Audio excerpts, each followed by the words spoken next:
إن الحمد لله نحمده ونستعينه ونستغفره ونعوذ بالله من شرور أنفسنا ومن سيئات أعمالنا من يهده الله فلا مضل له ومن يضلل فلن تجد له وليا مرشدا وأشهد أن لا إله إلا الله وحده لا شريك له وأشهد أن محمدا عبده ورسوله صلى الله عليه وعلى آله وأصحابه وأزواجه ومن تبعهم بإحسان إلى يوم الدين وسلم تسليما كثيرا أما بعد. We praise Allah subhanahu wa ta'ala the way He deserves to be praised.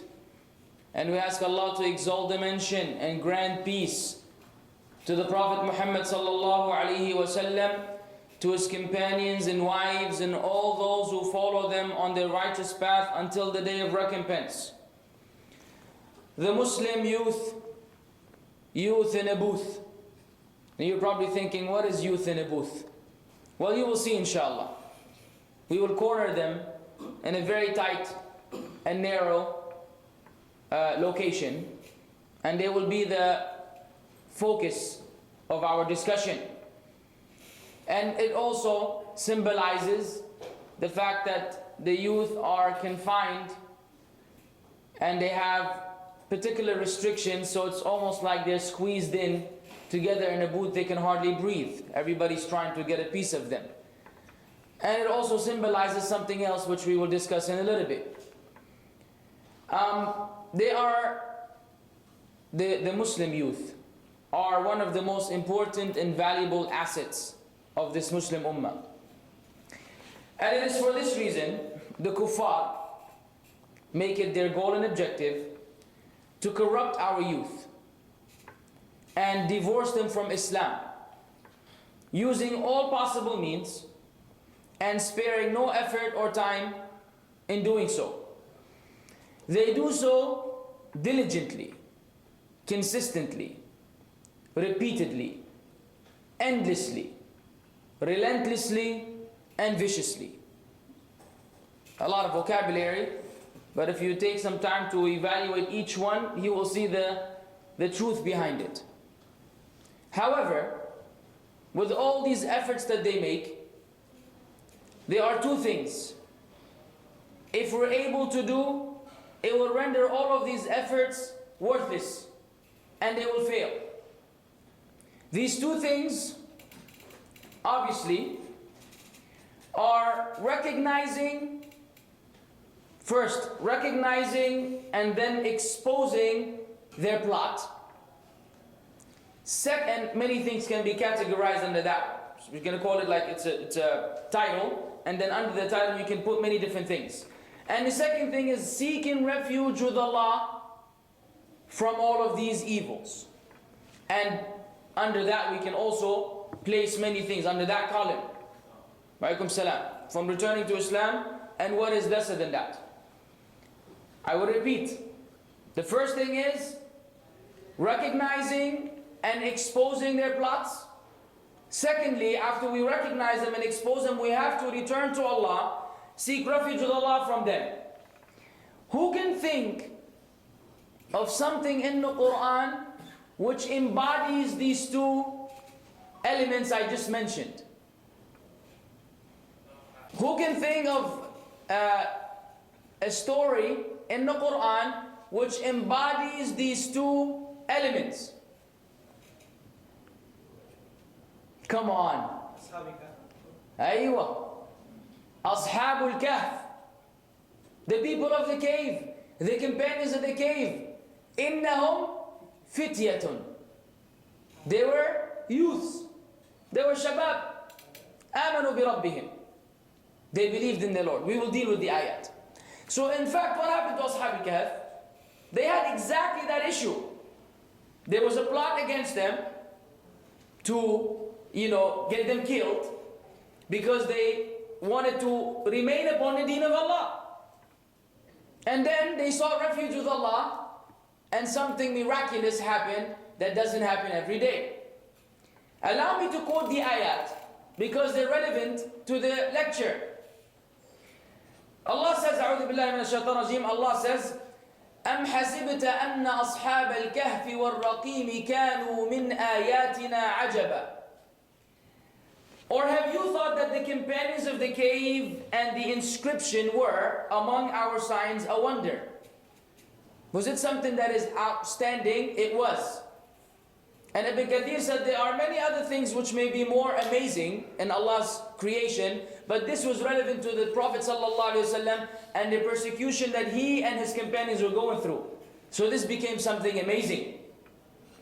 إِذْ أَوَى الْفِتْيَةُ إِلَى الْكَهْفِ فَقَالُوا رَبَّنَا آتِنَا مِنْ لَدُنْكَ رَحْمَةً وَهَيِّئْ لَنَا مِنْ أَمْرِنَا رَشَدًا. Mention when the youth retreated to the cave and said, "Our Lord, grant us from yourself mercy and prepare for us from our affair right guidance." So they asked Allah for a specific mercy to be given to them, and that Allah will guide them in their affair. Allah will guide them in their affair. فَضَرَبْنَا عَلَىٰ آذَانِهِمْ فِي الْكَهْفِ سِنِينَ عَدَدًا. So we cast a cover of sleep over their ears within the cave for a number of years. And as we got to know, it was 309 years. Now the ulama say, Allah Azza wa Jal took away their hearing ability. Because when you're sleeping, all of your senses are oblivious to what's around you, except hearing. That's why you use an alarm to wake up. You don't tell your son, "Come and jump in front of me while I'm sleeping," to wake up, because he can do so, and if you're asleep, you won't see him. But if he made a small noise, maybe the slightest noise, you will wake up. So the hearing, فَضَرَبْنَا عَلَىٰ آذَانِهِمْ. After Allah made their other body parts, and in a particular condition, their eyes were open, by the way, as the ulama explained in the following ayat, but they could no longer hear. And they remained there for 309 years. نحن نقص عليك ثم بعثناهم لنعلم أي الحزبين أحصى لما لبثوا أمدا. Then we awakened them so that we might show which of the two factions was most precise in calculating what extent they had remained in time. نحن نقص عليك نبأهم بالحق إنهم فتية آمنوا بربهم وَزِدْنَاهُمْ هُدًى. We narrate unto you their story in truth. They were shabab, fitya, youngsters. آمَنُوا بِرَبِّهِمْ. They believed in their Lord. And what did Allah say? وَزِدْنَاهُمْ هُدًى. So we increased them in guidance.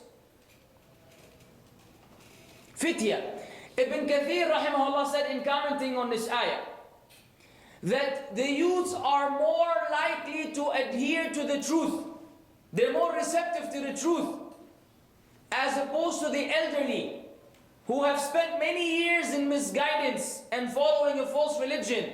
This is why among the Sahaba, those who mostly accepted the da'wah of the Prophet ﷺ were the youths. The old among the Quraysh, they refused, except a few of them. They refused the da'wah. Who were the most consistent and concerned about Islam? The shabab. This is a tendency in the shabab. And these people of the cave, or the companions of the cave, are a classical example. وَرَبَطْنَا عَلَىٰ قُلُوبِهِمْ إِذْ قَامُوا فَقَالُوا رَبُّنَا رَبُّ السَّمَاوَاتِ وَالْأَرْضِ لَن نَّدْعُوَ مِن دُونِهِ إِلَٰهًا لَقَدْ قُلْنَا إِذًا شَطَطًا. And we made firm their hearts when they stood up. This is they're proclaiming the da'wah. They're not afraid. They stood up and said, "Our Lord is the Lord of the heavens and the earth. Never will we invoke besides Him any deity. We would have certainly spoken then an excessive exaggeration and transgression." And the ulama say that they said this before the king. When the king heard about them, there was a disbelieving king and disbelieving community who were committing shirk. He called them to the court. And he said, "What is the matter with you?" So they stood up and said this, and then they said the ayah afterwards. And he gave them some time to change their mind. He was very upset at their declaration of faith, their carelessness about what they were upon of shirk, and they spoke against it right there in public. He gave him some time, and in that time Allah Azza wa Jal took him to the cave and they remained there safe, as you all know the story. هؤلاء قوم اتخذوا من دونه آلهة لولا يأتون عليهم بسلطان بين فمن أظلم ممن افترى على الله كذبا. They said, these our people have taken besides him, Allah, deities. Why do they not bring, as an evidence for their worship, a clear authority? And who is more unjust than one who invents about Allah lies? A lie. So they were telling the king, our people have taken other gods besides Allah. And they have absolutely no evidence for that shirk they're committing. And who is more oppressive than the one who associates partners with Allah? And who lies and invents lies against Allah. وَإِذِ اعْتَزَلْتُمُوهُمْ وَمَا يَعْبُدُونَ إِلَّا اللَّهَ فَأْوُوا إِلَى الْكَهْفِ يَنْشُرْ لَكُمْ رَبُّكُمْ مِنْ رَحْمَتِهِ وَيُهَيِّئْ لَكُمْ مِنْ أَمْرِكُمْ وَيُهَيِّئْ لَكُمْ مِنْ أَمْرِكُمْ مِرْفَقًا. So the youth said to one another, and when you have withdrawn from them and that which they worship other than Allah, retreat to the cave. Your Lord will spread out for you of His mercy and will prepare for you from your affair facility. They went to the what? To the cave. Youth in a booth. I know the cave and booth are not synonymous, but you know what I'm aiming at. Now, the Shabab today are either like that. These people gave up the dunya, their families, their wealth, and some of the ulama say they were children of kings. These people were filthy rich, super rich. They left all that alone, and the evidence for that is that when they sent one of them, they told them to bring the best of food. Right? They told them, get the best of food you can from town. They say because they were used to eating fancy food. They weren't used to eating food and tamiz. Some people think food and tamiz is fancy food. No problem. Nevertheless, for the international audience, it's bread and beans. Very popular in Saudi Arabia. So they were rich kids. They left all that for the sake of Allah, in order to declare their faith in Allah. And they faced the persecution, and their lives were at stake. But it is very sad to say that some of the youth today do it the other way around. They give up the deen to please the people. These people gave up the dunya to please Allah, and some of them today, they give up the deen to please the people. Misconception about Islam and the purpose of life. The youth of the cave and whoever follows their footsteps represent one type of the youth in the Muslim Ummah. These are the ones that the whole Ummah's prosperity is dependent on. If the Shabab are gone, the kids are kids. And the elderly, their time is past. They still have a big role to play. But who carries on their shoulders the responsibility and the growth and the advancement of the Ummah? The Shabab. If this category, if this age group is gone, we don't have anyone left or anything left. And Allah will preserve the deen, but it will be preserved through these individuals. These are the ones who know that Tawheed is the most important thing in life.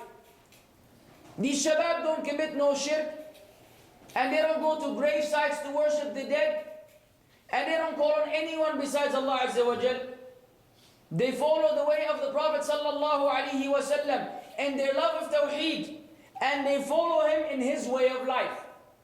These are the youth who consider the Sunnah to be the most important thing to follow. And they consider the Prophet sallallahu alaihi wasallam the most important individual to follow. Not anyone else.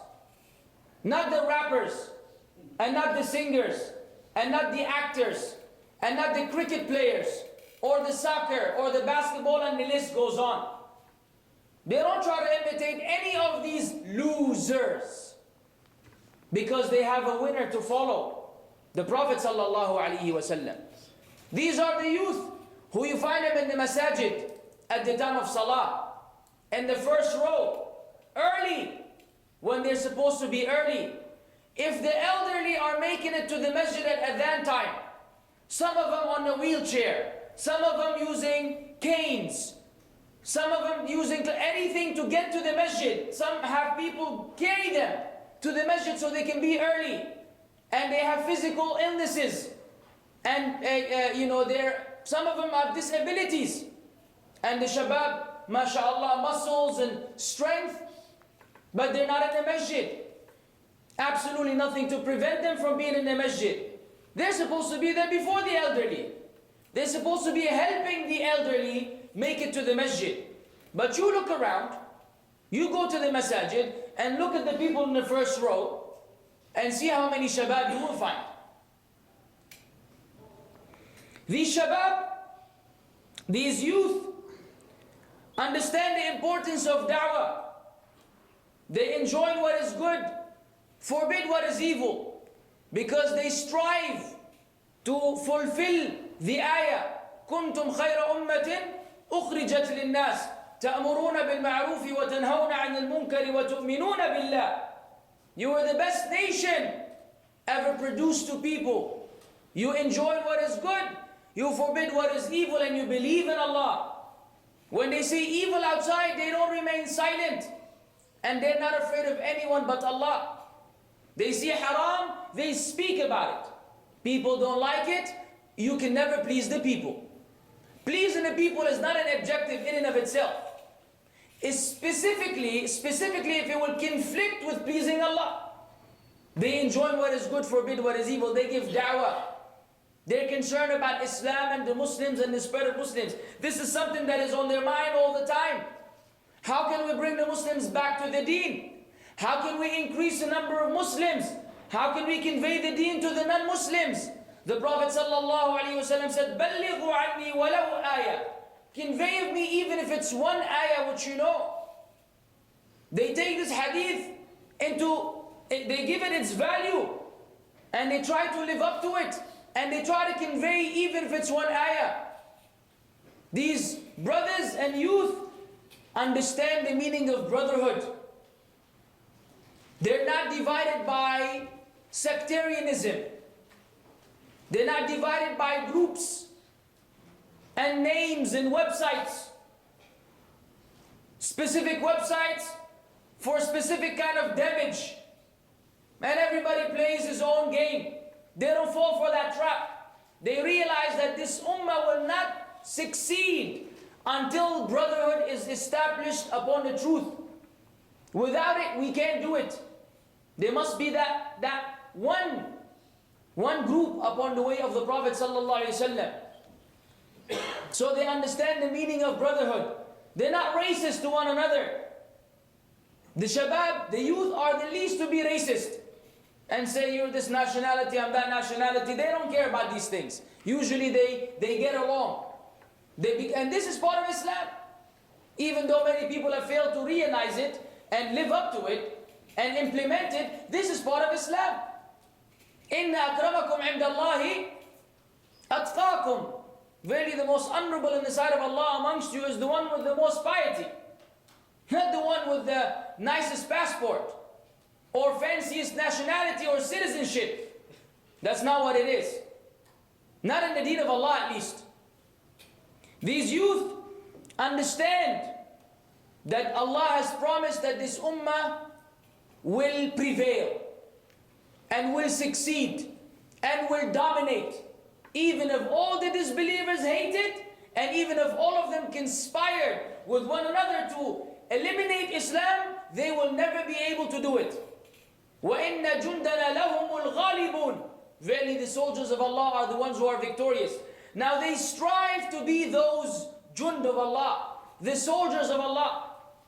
They're not wimps. They're not feminine in their behavior. They're not silly. They're real men.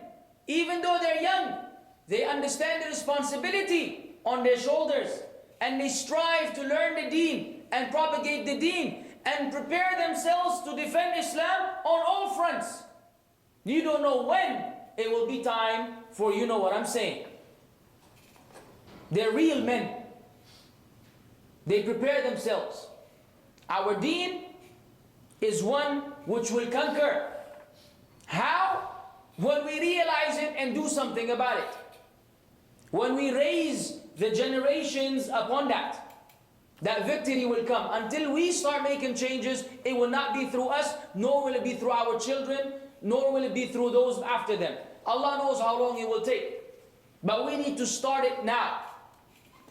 These are the youth, which the ummah after Allah depends on. After our dependence on Allah, we depend on them.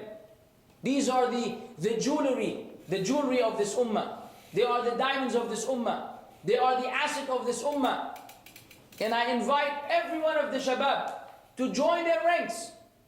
Quit playing. Quit wasting time.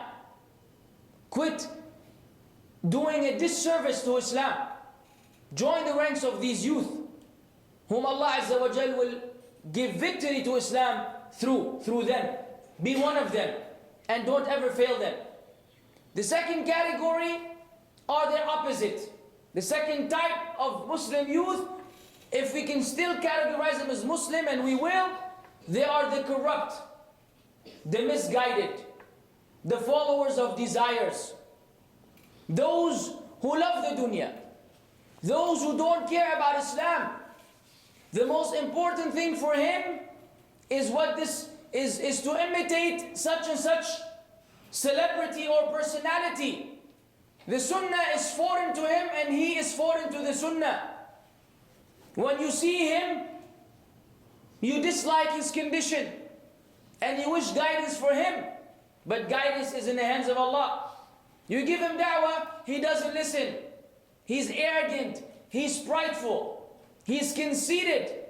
He wants to enjoy life. He thinks he will live for a long time and get many chances to do tawbah. Doesn't realize that most of those who die in car accidents or other accidents are the youth. They are the ones who most often die. He doesn't know and doesn't realize that it could be him next time. Next time you're driving on the freeway and you see an accident and an ambulance, it could be one of us. No, but they don't think that like that. No, it's not going to be me. So they follow their desires. They do damage to the ummah and they ruin this ummah.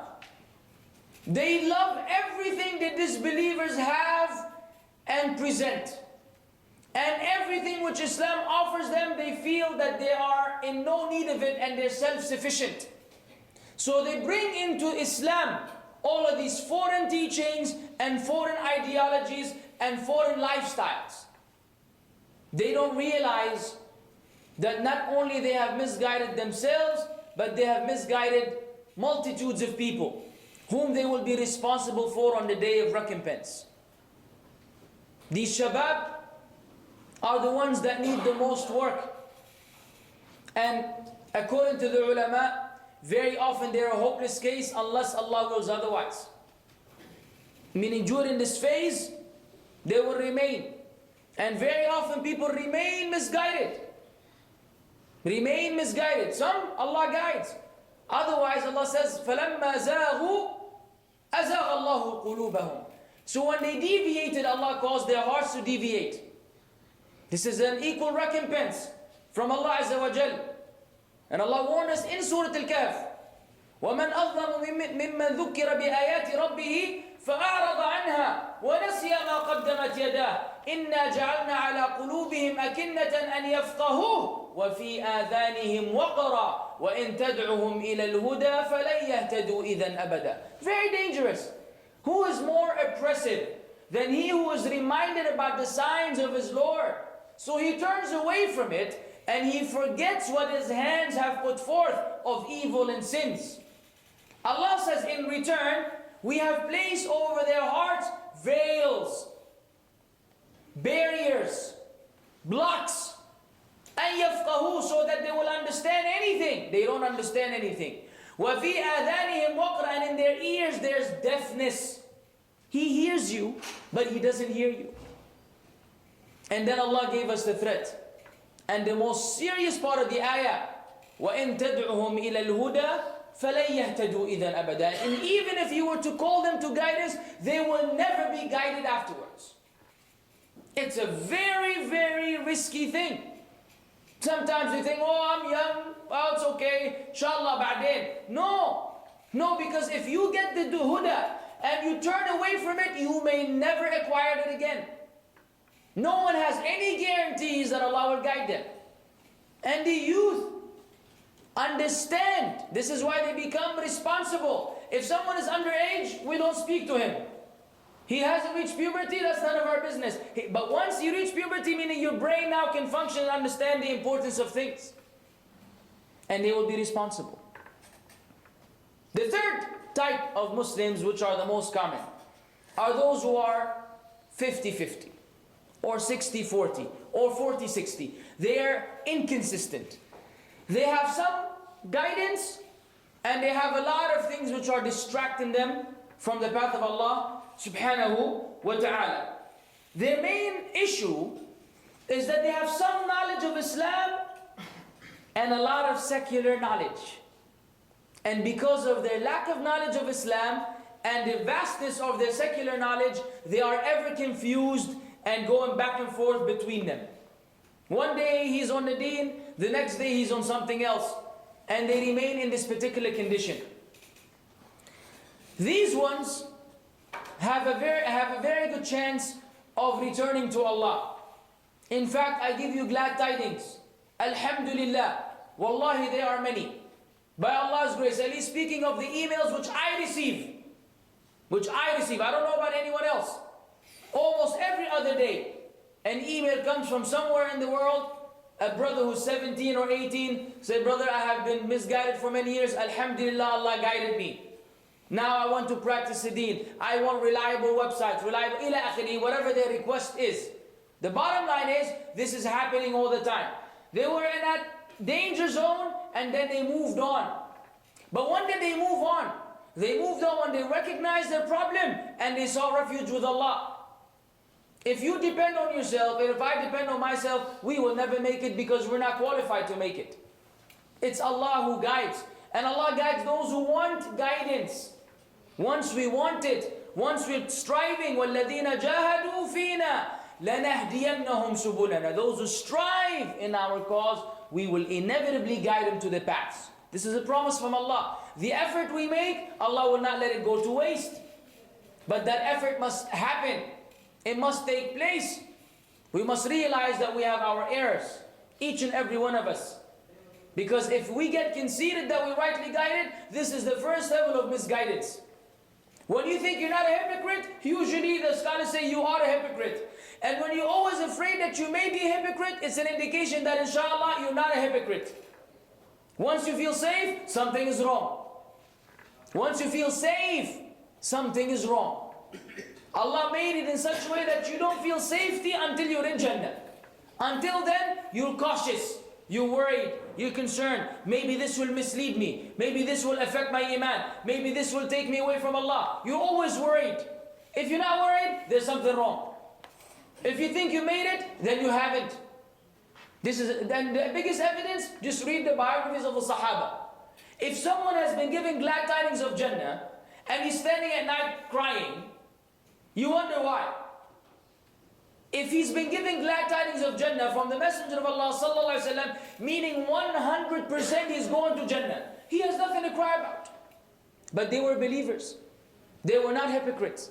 They didn't say, okay, good, and then no, they didn't. That made them even work harder and try to please Allah more and be more thankful to Allah for them having received this blessing from Allah and this bounty.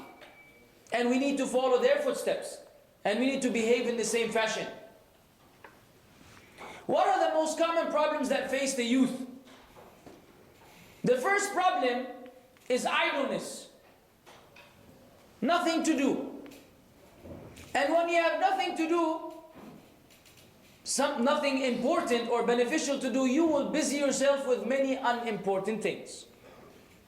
So the youth who are not learning the deen, nor are they concerned, are the youth that often are obsessed with soap operas, all kinds of sports, and TV, games, PlayStation, Nintendo, computer games, you name it. They're always, up to date with the most recent release of some game or something. This is their whole life. Why? They have nothing important to do. They have a lot of time on their hand. This time is wasted and spent on nonsense. And I can't perceive. I try very hard.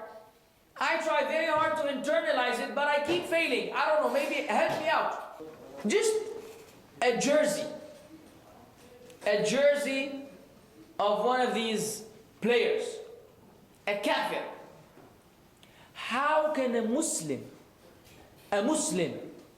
whom Allah blessed with Islam, put on his back and advertise a lousy kafir? I don't know. I look at the shabab, you know, specifically those obsessed with soccer, and these are people of tahfidh and Qur'an, what have you, and it just doesn't click in my brain. And the worst thing is, and what's even worse than that, honestly, is that most of these jerseys have a cross, and the names of these players are bad. One's name is K-A-K-A. I don't know if you know what that means in some languages, but you get the point. The other one is named Messi. We don't need any more mess. We got plenty. They have these weird names, weird, abhorrent names. Even this name is like, it's bad. It has a bad meaning. And in Islam, if you have a bad name, what do you do with it? You change it. You change it, akhi. If your name is no good, the Prophet ﷺ would change someone's name. These people are not changing their name. No, they're carrying a name which is wrong in and of itself, of some kafir who may be fornicating 24 hours, drinking alcohol, his whole life is running after a ball, kicking it, and you put this guy on your back. This doesn't happen unless Islam is somewhere, in terms of level of importance, or if you have, folders or files, shelves, it's way at the bottom. That's the last thing that you will deal with. You have many other priorities. So these youth have so much time, they have time to get obsessed with a loser. Now you ask him about Umar ibn al-Khattab, you ask him about Khalid al-Walid, and he will be able to give you perhaps something small or maybe nothing. He knows his name, but he doesn't know anything beyond that. Ajib ya akhi, ajib.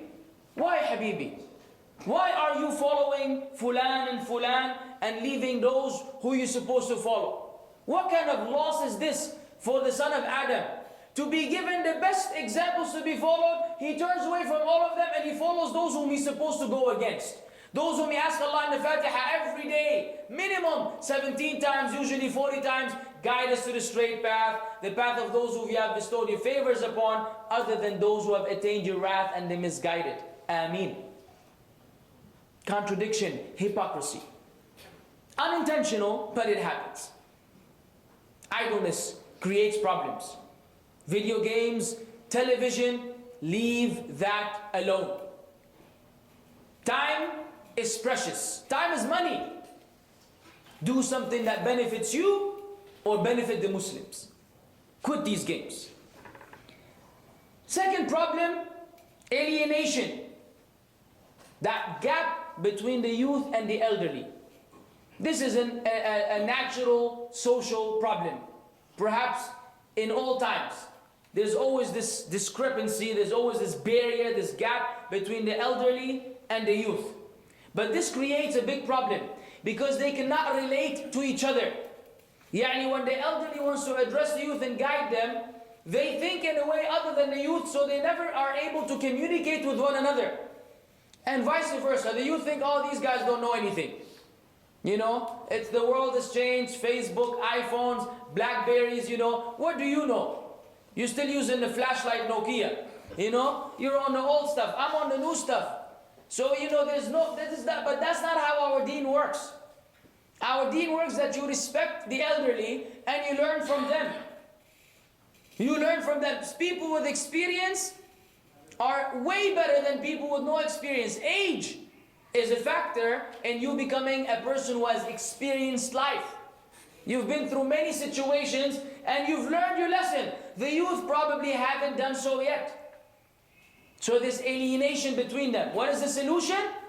That the elderly educate themselves concerning what's happening around them, so they can adequately deal with the youth, and the youth realize that Islam obliges you to respect the elderly, so don't treat them like they don't know. Trust me, they know. It is you who doesn't know.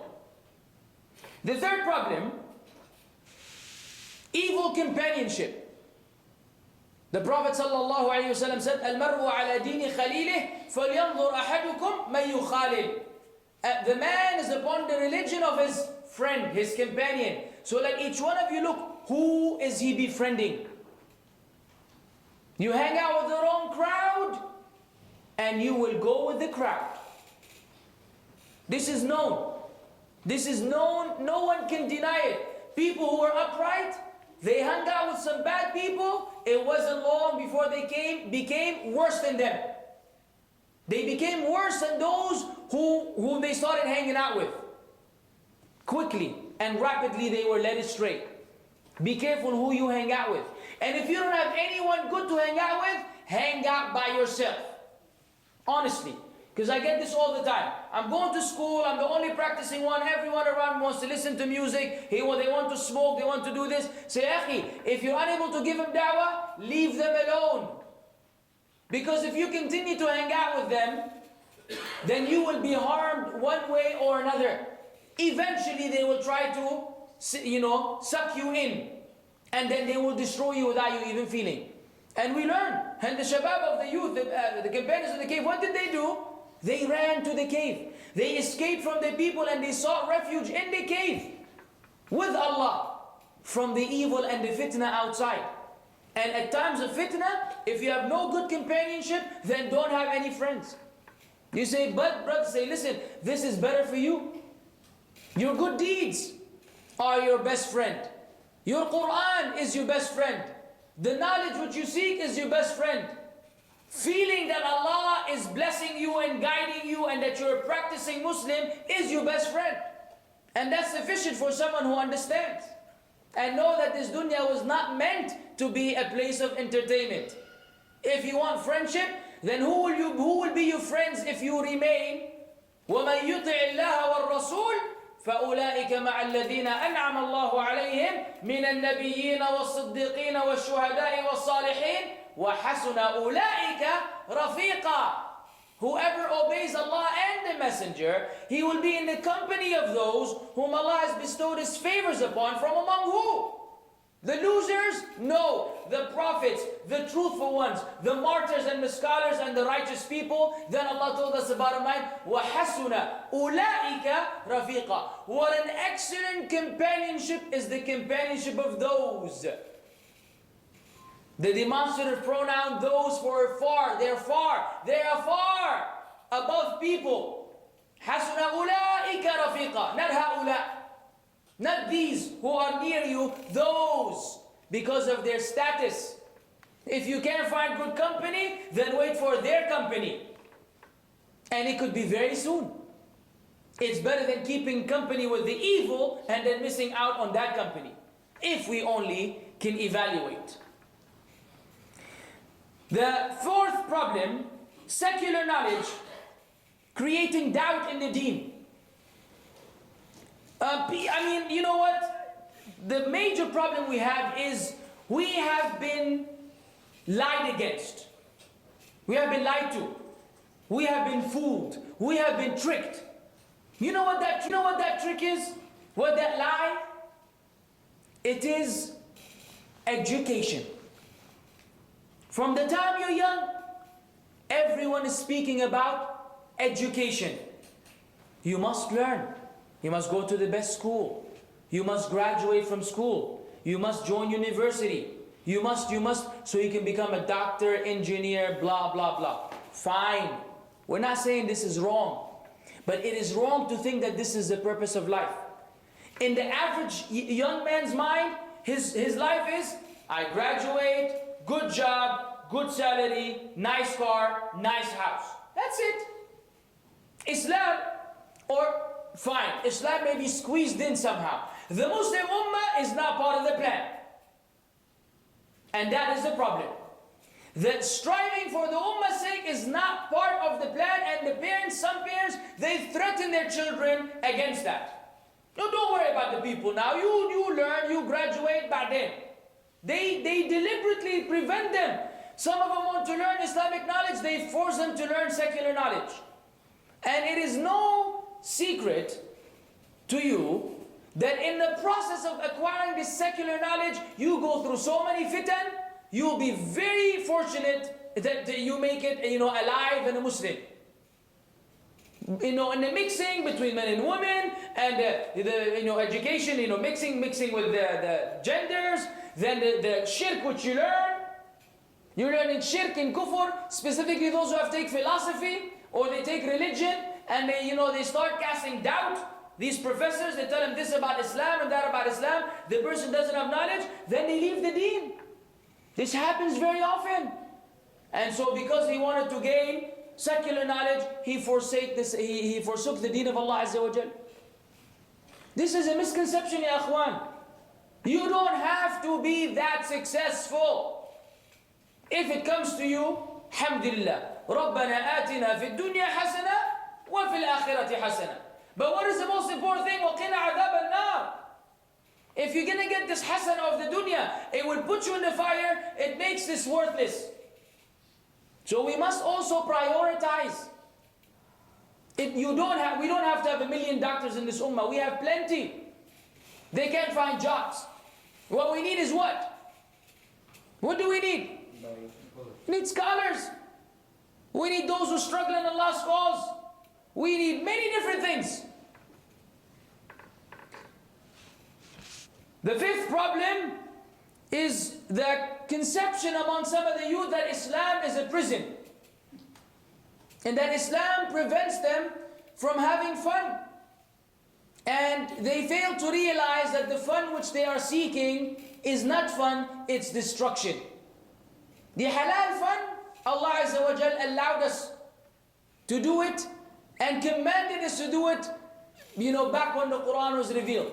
وَكُلُوا وَاشْرَبُوا وَلَا تُسْرِفُوا إِنَّهُ لَا يُحِبُّ الْمُسْرِفِينَ. Eat and drink and do not go to excessiveness, because Allah doesn't love those who go to excess measures. Allah allowed us. قُلْ مَنْ حَرَّمَ زِينَةَ اللَّهِ الَّتِي أَخْرَجَهَا لِعِبَادِهِ وَالطَّيِّبَاتِ مِنَ الرِّزْقِ. Say, who has made forbidden the adornment which Allah gave for His slaves and the good among the sustenance?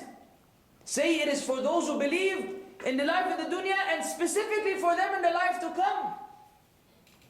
وَأَحَلَّ اللَّهُ الْبَيْعَ وَحَرَّمَ الرِّبَى. Allah made trade halal and He made riba haram. No brother, I need a loan, but I can't unless I get a loan from the school, and this loan has interest, and I must. No, you must not. No, you must not, because Allah made riba haram and He made bay'a halal. Islam is not allowing me to seek knowledge. No, Islam is allowing you to seek knowledge, but you insist on using haram means to acquire knowledge which Allah will not put any blessings in, because you learned it while starting on the wrong foot. They want girlfriends and the girls want boyfriends. Come on, flexibility now, everyone. Why? So you can get AIDS and destroy your life, or so a child can be born out of wedlock, or so you can destroy someone's life. So what benefit are you going to find from a girlfriend and boyfriend? And how long does it remain girlfriend, boyfriend before it becomes something else? Allah made فَانْكِحُوا مَا طَابَ لَكُم مِّنَ النِّسَاءِ مَثْنَى وَثُلَاثَ وَرُبَعَ. Marry whatever is pleasing to your woman, 2 and 3 and 4. That's halal. But don't go to the haram. But we want to have fun. Yeah, well, you have fun within the limits of Allah. Get married.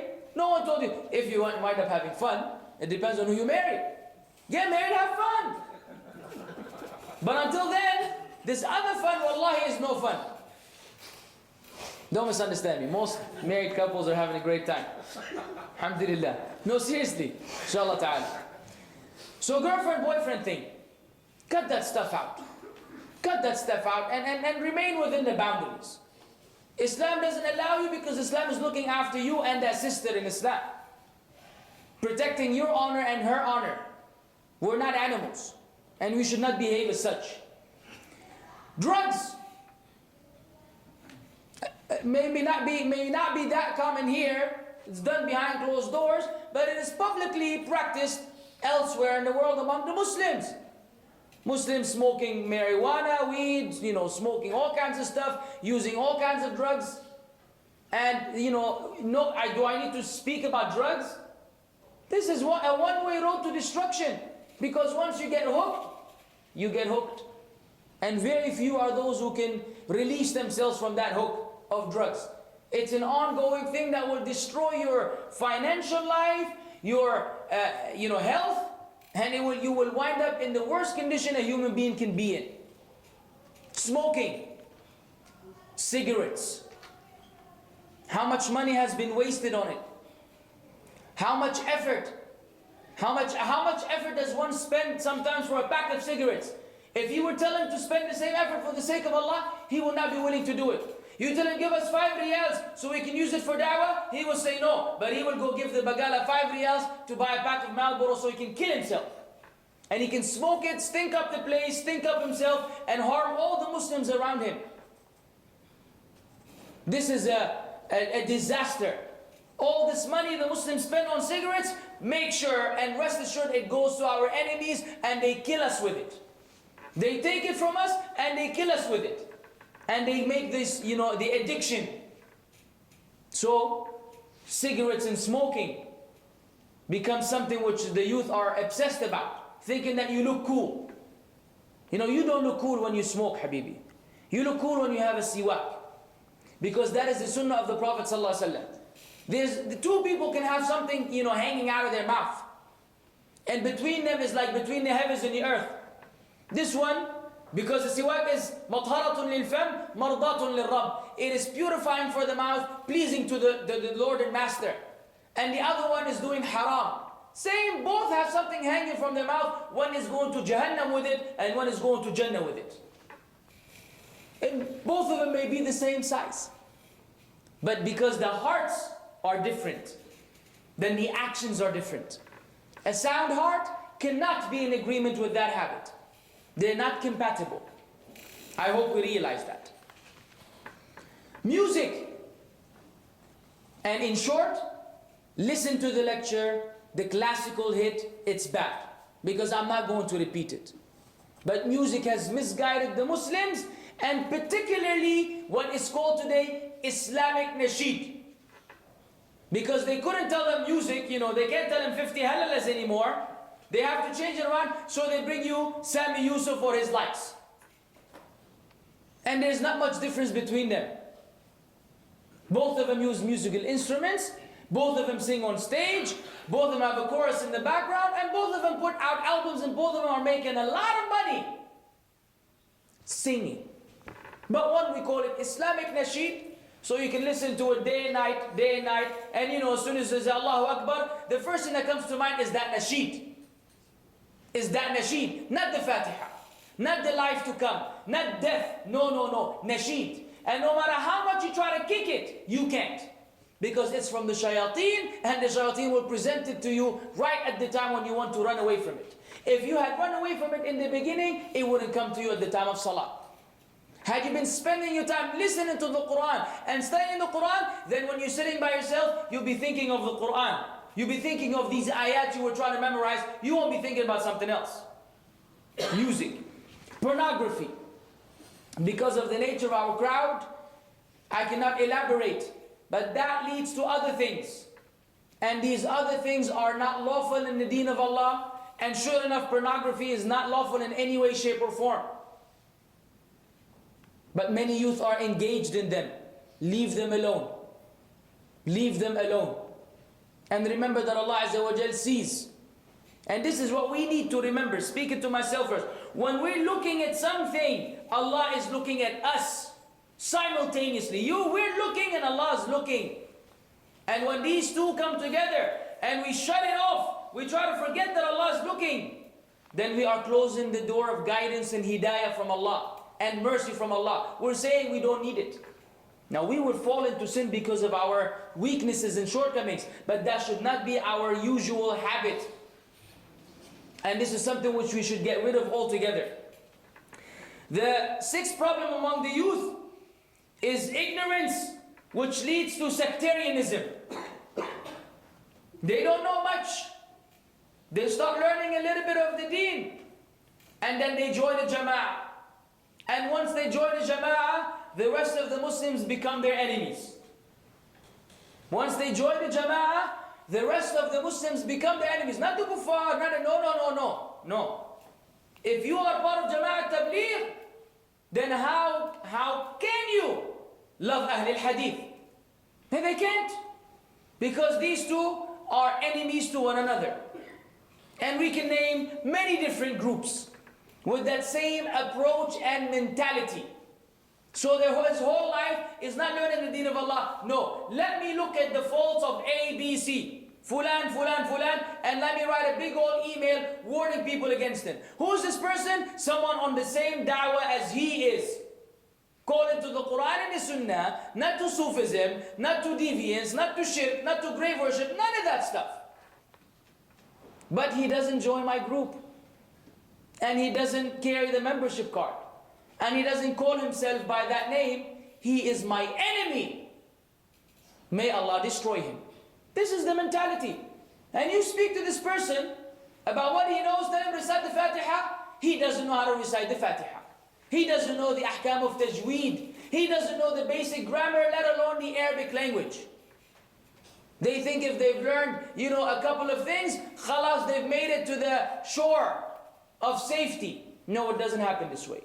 It's an ongoing process. Ignorance of the deen, which leads to violation. They don't know the ahkam, they wind up transgressing against the deen of Allah. Seventhly, attachment to the dunya. We love the dunya. بل تؤثرون الحياة الدنيا والآخرة خير وأبقى. But you favor the life of this world, but the life to come is better and more lasting. This love of the dunya is the most serious issue we may face. In fact, everything I mentioned is a byproduct of loving the dunya. If we had looked forward to meeting Allah Azza wa Jal, we would have left alone many of the things which I mentioned right now.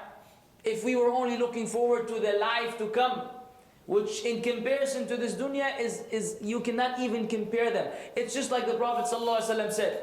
It's like someone walking under, then sitting under the shade of a tree for a short time, then moving on in his journey. That's the dunya, that's how long you will stay here. It's like dipping your finger in an ocean and taking it back out. What do you see left on your finger? A drop of water, maximum two. This is the life of this dunya in comparison to the life to come. And listen to the lecture, The Wing of a Mosquito. It's available and it addresses this issue in particular. The last problem is that we don't have real goals. No goals. Or false goals. Compare this to the Sahaba. Compare this to Talha ibn Ubaidillah, who was 14 years old when this deen was carried on his shoulders. Compare this to Zubayr ibn al-Awwam, who was 16 years old when this deen was carried on his shoulders. Compare this to Sa'd ibn Abi Waqqas, who was 17 years old when this deen was carried on his shoulders. Compare this to Usama ibn Zayd, who the Prophet ﷺ made the leader of the expedition against the Romans when he was 20 years old. They were the senior among the Sahaba, senior mujahideen among the Sahaba. Usama ibn Zayd was given the leadership over all of them. They had goals. What were their goals? The deen of Allah. Why? The objective of life is to worship Allah. How do I worship Allah? Through Islam. Then what am I doing in this life? Living Islam and sharing it with the people. How do I do so? By making this deen the objective of life. Khalas. They understand this and they make their whole life servicing Islam, conveying Islam, and giving victory to the deen of Islam. Isn't it beautiful? But today, tell the young man, what is your goal? Wallah, my goal, the average young man, to graduate, inshallah, and want to become a doctor. My dad told me this. Same, you hear the same thing over and over again. When was the last time you asked one of the Shabab, told you, Wallah, my concern, my goal is that Islam is revived and we move on and we are given victory. Be frank. We don't have these answers anymore. No real goals, but these should be our goals. Lastly, what to do? What is the solution? The solution is every problem I mentioned, do the opposite of it. Which means you have to watch this lecture again. Every problem I mentioned, do the opposite of that thing, and that problem will be solved. Some of them just require abandonment. Haram, leave it alone. Things which you haven't been doing, do them. But what is the real solution? The real solution is that we need to rise to the occasion. Learn the deen. I advise every Muslim here and every Muslim all over the world, try to enroll in Medina Islamic University. Al-Jami'a Al-Islamiyya fil Medina Nabawiyya. Try to enroll. I give you glad tidings. Usually they will give you a scholarship. You don't have to pay a halala or a cent or anything. You don't have to pay anything. They will provide you with accommodation. And you will get what we cannot call it a salary, but monthly bonuses to survive. Basically, you're totally taken care of while learning the deen. This is a blessing from Allah. If every family dedicated one child, one young man, to go to the Medina University and learn the deen, because alhamdulillah, if you want to learn the sound deen of Islam, usually it's there. Not that other places are not good or qualified, but if you want sound Islam, alhamdulillah Rabbil Alameen, authentic deen, learn it. And if these shabab were to graduate and go back out to the Muslim world, and every one of them played his role in his community, and he enlightened the people, he reminded the people, he educated the people, the whole condition of the ummah will change. But as long as we are ignorant, it will never happen. As long as you are following soccer players and celebrities, it will never happen. As long as the people are ignorant, it will never happen. So why don't you do that? And I speak to the parents.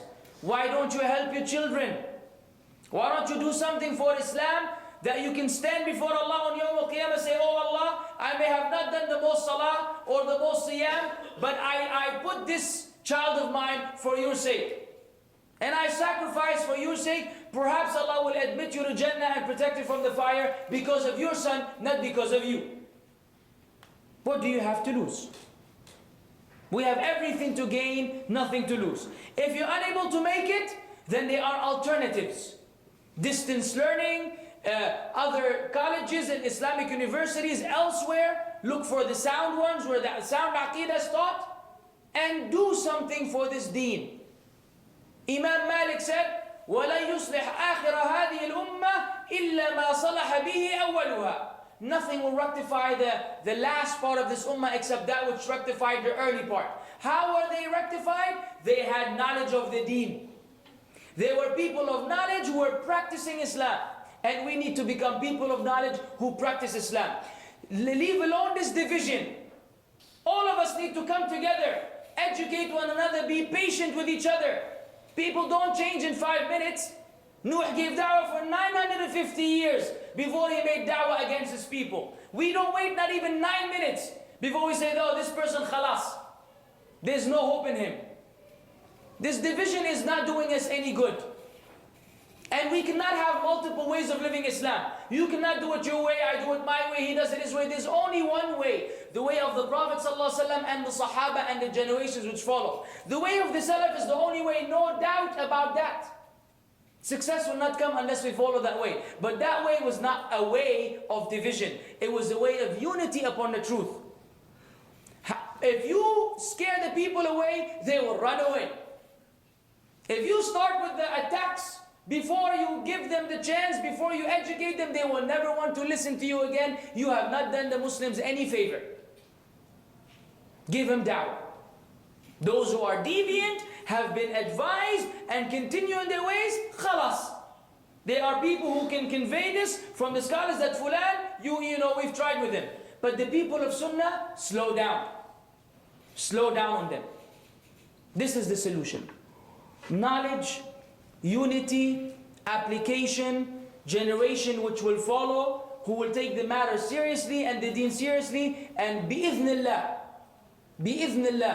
the whole condition of the ummah will change. Everyone will have to be worried about the Muslims, and we will be the reason behind that change. And if we make such a drastic change in this ummah, you can only imagine the ajr which you will have with Allah on Yawm al-Qiyamah.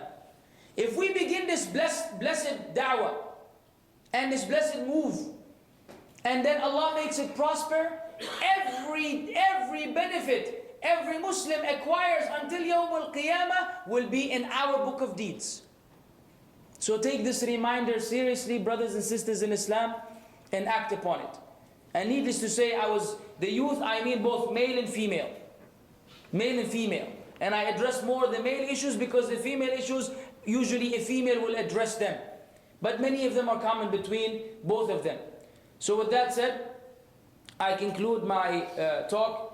وآخر دعوانا أن الحمد لله رب العالمين وصلى الله وسلم على نبينا محمد. If you have any questions only pertaining to the topic, we will no longer entertain, broad questions which may be irrelevant because of time constraints and other reasons. But any questions pertaining to the topic, feel free to ask. Wa alaikum salam. Yes, Akhi. It's about the nasheed you were mentioning. But if you look at the content that is being said in the nasheed, it's quite beneficial because most of the time it enlightens people. Because in nasheed, people come towards deen. See, Akhi, said the content that is in there, it's sort of beneficial for the people. I beg to disagree with you, not for the sake of disagreement, but from personal experience. I have mentioned in the lecture that I was a musician, rapper, all of that junk combined in one person, alhamdulillah. And there's absolutely nothing beneficial in the content. You see what I'm saying? Saying subhanallah is an act of worship, which is to be said, as Allah said, إِذَا ذُكِرَ اللَّهُ وَجِلَتْ قُلُوبُهُم. The true believers, when Allah's name is mentioned, their hearts tremble. It is not those who sing the name of Allah Azza wa Jal. Secondly, Habibi, we don't deny that there's always some elements of benefit. Even in khamr, Allah said that there's benefit in it, and in gambling. But the harm is way greater than the benefit. So once we have that issue, then we must leave it alone. Thirdly, this has never been an effective way of da'wah.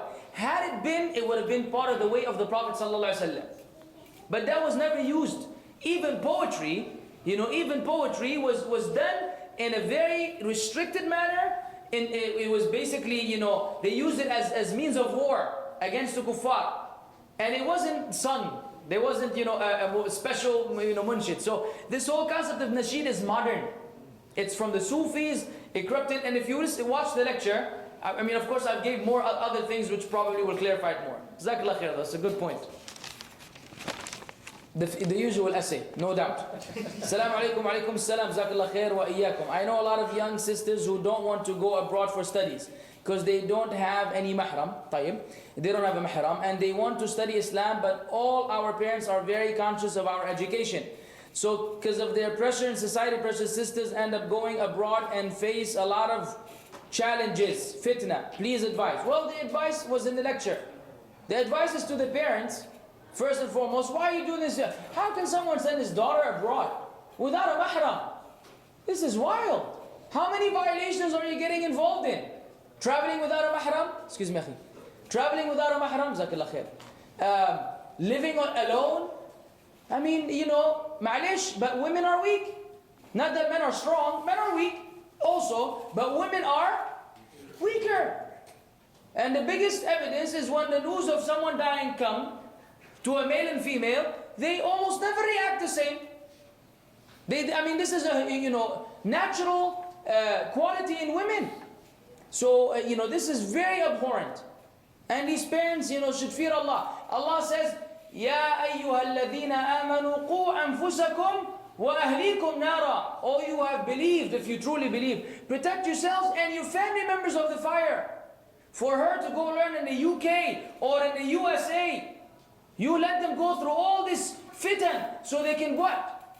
They can come back educated on the expense of them going to Jahannam? It's very likely that they will. Those who go and remain guided, wallahi, are a minority. Wallahi, most of them wind up going astray. Too much fitan to deal with.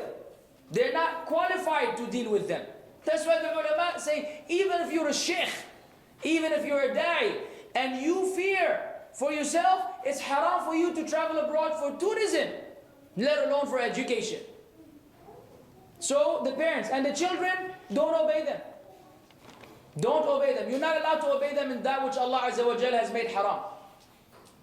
And take your case to court and tell the judge, yes, there are times when you have to yes, if the parents are going to force you to disobey Allah, there's no obedience to them.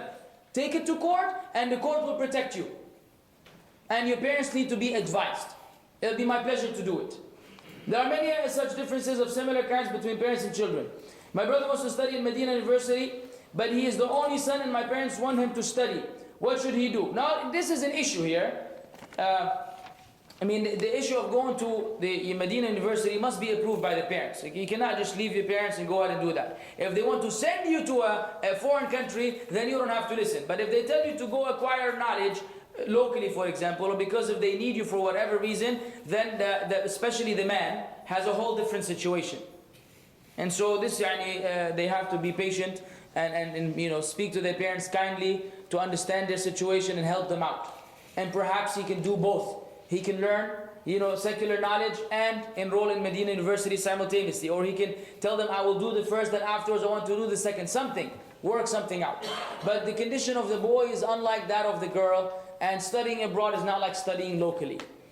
Can a Muslim tell another one to make dua for him? Some people say it goes against the name of Allah, As-Sami'. Is it better to make dua for ourselves and not tell others to make it for us? Well, is it allowed? It is allowed. And it doesn't negate the fact that Allah Azza wa Jal is Sami'. It doesn't negate it. But the Prophet ﷺ told Umar ibn Khattab and other Sahaba when Uwais al-Qarni, when he comes to them and he described him for them, he said, tell him to make dua for you. So the scholar said this is an exception to the rule, and many of the ulama dislike that you tell the people to make dua for you. They dislike it, and they say you should make dua for yourself, which is the best thing to do, without a doubt. But we cannot say that asking someone is haram or it goes against being Sami'. This is unheard of among the scholars. I don't know where that is, where this person got this from. It is not correct, because the Prophet ﷺ told someone and the Sahaba to ask a particular person to make dua for them. Listening to any nasheed not permissible? Yes, predominantly, pretty much every nasheed out there today is haram, pretty much. Whether they use music or they don't, because the manner in which they deliver it and everything associated with it is musical, even if there's no musical instrument. All these other, softwares and all these sound effects that they're using makes it just it's a form of entertainment, and it falls under ghina, singing. And we mentioned in the lecture of the classical hit, وَمِنَ النَّاسِ مَنْ يَشْتَرِي لَهْوَ الْحَدِيثِ لِيُضِلَّ عَنْ سَبِيلِ اللَّهِ بِغَيْرِ عِلْمٍ. Among people are those who purchase idle talk, singing, according to Ibn Mas'ud, Ibn Abbas, Mujahid, Ikramah, and the rest. So leave that nasheed alone, just throw it in the trash. Bring all these tapes and CDs, break them, crush them, or record over them something Islamic, if you're able to do so. You don't need any nasheed in your life. Trust me, life will go on swiftly and smoothly without nasheed. Never was it a condition for survival. It's not air which you breathe. So just leave it alone. It will mislead you eventually. Scholars mostly stress to educate children in Islam. Yes, it is very good. But is worldly education not important? Please explain how much and to what extent or degree should we allow our children to study about worldly education? Excellent question. Yes, we do not deny that we need to have both. If Muslims learn the deen only, but they were uneducated and were not able to communicate with the educated people in the world, then we will still not be able to give da'wah. So we're not being extreme here. I'm speaking based on the current condition. The current condition is 99% is for secular knowledge, 1% is for Islamic knowledge. So when you stress that, we try to make it what, 90-10? Inshallah. We know that it is not going to happen where all Muslims abandon secular knowledge and all of them learn Islam. It's not going to happen. It is important. But whether they listen to the lecture or not, or even afterwards, those who want the secular knowledge will still go for it. So we're speaking to those who are willing to sacrifice. It is important. I don't doubt that. Sometimes the higher position you have in this dunya, the more da'wah you can make. Nowadays, a doctor will be most welcome to deliver a talk to a bunch of non-Muslims rather than someone who didn't finish high school. This is real. So, we take that into consideration. Muslims need to have successful people in all walks of life. We need good IT people, we need good doctors, good engineers, good architects, everything. But that is already there, alhamdulillah. We have plenty of those. So we're trying to focus on the Islamic knowledge. It is important, without a doubt. But balance. If you have 5 children, at least one should be khalas for the deen. And the rest, can do whatever. Anything else? Yeah, excuse me. Yes, sir. I just want to ask, how can a young child respect an elder father if the father is harmful or harsh on the child? How can he respect the father? He has to respect him. Now, he may not like what he's doing, but respect is mandatory. Because Allah said, وَإِنْ جَاهَدَاكَ عَلَىٰ أَن تُشْرِكَ بِي مَا لَيْسَ لَكَ بِهِ عِلْمٍ فَلَا تُطِعْهُمَا وَصَاحِبْهُمَا فِي الدُّنْيَا مَعْرُوفًا. If they strive against you, so that you may associate partners with me, sins, the ulama say sins in general, do not obey them, but keep good company with them. Now, if 2 people don't respect each other, they can never be friends. So that means that companionship cannot be established unless there's respect. Respect is mandatory. إِمَّا يَبْلُغَنَّ عَنْدَكَ الْكِبَرَ أَحَدُهُمَا أَوْ كِلَاهُمَا فَلَا تَقُلْ لَهُمَا أُفٍّ وَلَا تَنْهَرْهُمَا وَقُلْ لَهُمَا قَوْلًا كَرِيمًا. If one of them or both of them attain old age while you're alive, then do not scold them nor say to them uff. Anything which will displease them, don't say it. And say to them a noble word. Ibrahim, alayhi salatu wasalam, when he was given da'wah to his father, the biggest mushrik, one of the biggest mushrikeen, he used to sculpture idols. He told him, Ya abati, my father. He was speaking to him in a very respectful manner. This is one of the kindest way to call your father in the Arabic language. Not Baba, Abui, ila akhiri, Ya abati. So, we learn that respect is there. Now, that doesn't mean that you like it. That he's harsh, he's not giving you the Islamic rights which Allah gave you and what have you. But you don't lose respect as in you mistreat him and disrespect him. But you work on giving him da'wah and changing him slowly but surely. What if he's not ready to change? Then What if the harsh words, the harsh acts reduces the love in the child's heart against his parents? Then this is what a test from Allah, and you have an uswa, you have a good example in prophets who preceded you, whose parents were kuffar and they fought against them. Like Ibrahim and Nuh's wife, Lut's wife. This is the sunnah of Allah. You give him his right, and you don't become responsible for him on Yawm al-Qiyamah. You give him his right. If he doesn't give you his right, then it's with Allah Azza wa Jal. Nah. Yes, Akhi. Alaikum salam. One of my colleagues was asking this question: is it okay for him to become a race driver here? For rally? No, it is not. I mean, is it okay because basically risking his life? Is it all right for him? No, it is not. No. Anything which will risk your life, anything which will jeopardize your life, وَلَا تَقْتُلُوا أَنفُسَكُمْ. Allah says, do not kill yourselves. وَلَا تُلْقُوا بِأَيْدِيكُمْ إِلَى التَّهْلُكَةِ. Do not place yourself in a situation of destruction. Is not allowed in Islam. Prophet ﷺ said, لَا ضَرَرْ وَلَا ضِرَارْ. There should be no harm upon you and no harm against others. Race car drivers harm themselves and harm others. I personally seen on YouTube hundreds of videos of rallies where the car flipped over and ran into the crowd and killed the driver and 10 people that were spectators. This is not allowed in Islam.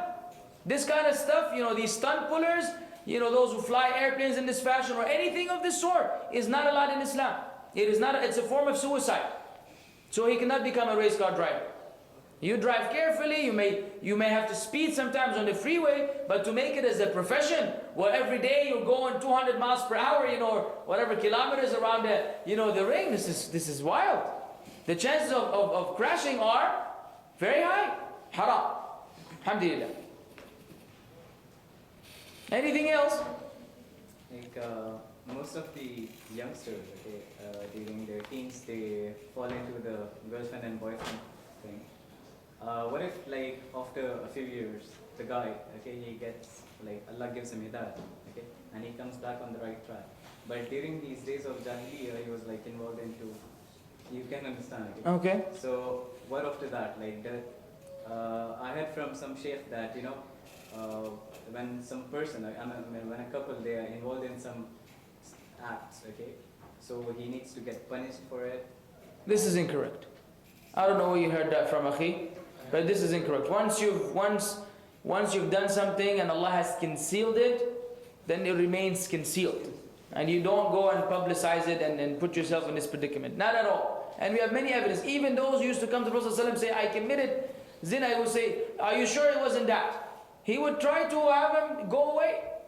The Prophet ﷺ, the evidences are many, alluding to this understanding which the ulama have deduced from the ahadith and the ayat. And if Allah Azza wa Jal concealed it, khalas. You don't go open the door and say, come and do the lash me and all this. No, no, no. Khalas, you do tawbah, tawbah will erase everything.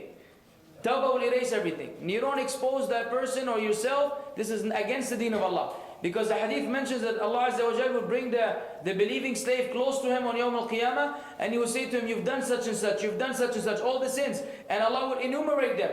And the slave will confess. Then Allah will say, I have concealed them for you in the dunya, and I will forgive you concerning them today. So the ulama say then for that maghfirah to come, concealment must be there first. Once it is public, it's not. If you smoking outside, Allah has not concealed your sin. And that will not fall under that hadith. Anything which is done publicly is excluded from this blessing from Allah. The believer sins, Allah will enumerate sins. Allah will say, all of them, I concealed them, and no one knew about them. Except that person and Allah, but Allah will forgive them on Yawm al-Qiyamah. So the person will realize that he will go to Jannah.